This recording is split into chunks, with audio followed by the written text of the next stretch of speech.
ဟိုဘက်ကန်းကိုအသေးရွက်သွားဝယ်အောင်မယ်အနက်မဲလဲတဲ့ရင်ဝင်မယ်နော်လဲထဲမှာရေရနေပြီပဲ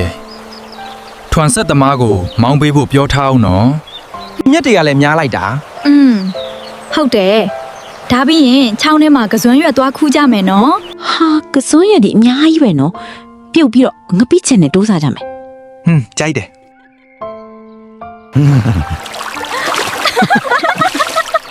မပတ်ပါနဲ့စိုးကုန်ပါပြီဦးငါးလေးရောက်မှာ哦အေးလာကြလေဒီနေ့ငါးတွေအကောင်အချီးကြီးတွေရတယ်ဟုတ်ကဲ့ကြီးတဲ့ကောင်လေးရွေးထည့်ပြီးနော်ဟိုဘက်ကန်းကြောင့်ပေးသီးနဲ့မုံလောက်ဥပဲကြမယ်ဟိုနေ့ပဲသီးကြော်ပြီးအောင်နော်ခုပဲခူးထားတာလက်ဆက်နေတာပဲဟုတ်ကောဒါလေးယူမယ်နော်ဟင်းချက်စရာတော့အစုံပဲဒီနေ့တော့ဘိုက်ကားအောင်စားမယ်ပြုတ်ဟုတ်တယ်